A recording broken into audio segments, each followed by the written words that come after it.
Farmers just can't seem to catch a break. Despite the much needed rain yesterday, some areas got damaging hail on already dry and stressed crops. We have much more on this story on our website and on our free VNL News app. Meanwhile, Dilworth and Moorhead are among the latest communities in the valley to impose water restrictions, and that's leaving many homeowners wondering what they should do to prevent their lawns from burning up. Kent Erdahl explains.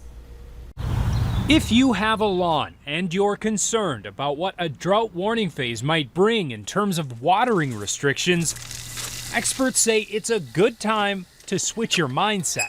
I think the main priority is keeping your grass alive. Eric Watkins is a professor of horticultural science at the University of Minnesota, which is even helping the U.S. Gulf Association with turf drought science. But when it comes to the grass on our lawns, he says less is more. The priority should not be having it look perfect or making sure the neighbors think it looks really good. The point should be to keep the grass alive.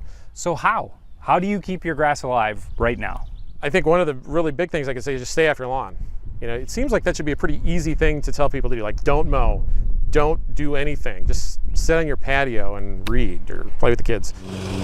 But people they have this urge, they have to go out there and mow and knock down a couple weeds. I would just say don't do that. Kind of hard to do when you're just slowly watching your lawn, what appears to be dying. Right, so for the most part, what you're seeing is the grass going into dormancy, and dormancy is fine. It's a survival mechanism. The grass is kind of shutting down and waiting for the return of moisture. How is he so certain? He and his colleagues just proved it. Thanks to this moving canopy, they simulated a full 28-day drought on a wide variety of grass combinations that make up most every yard. And just a couple of weeks later, it's greening back up, so it's not dead. Nothing really died during those 30 days. But some of the grass may have looked worse than others, and he says that's natural. All lawns have a combination of grasses that will impact how it looks in the days and weeks to come when water is scarce. Kentucky bluegrass, which most people probably have on their home lawns, has a very good dormancy mechanism. So you can just let that be. It can go dormant,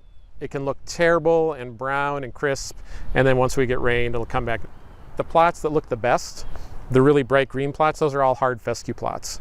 Now, if we would have come out here early in the drought period and mowed those hard fescues shorter than they should be mowed, which is commonly done on a home lawn, then we'd have a different story. They wouldn't look nearly this good. So he says the moral is stay cool and don't freak out, even if that means letting your yard's freak flag fly.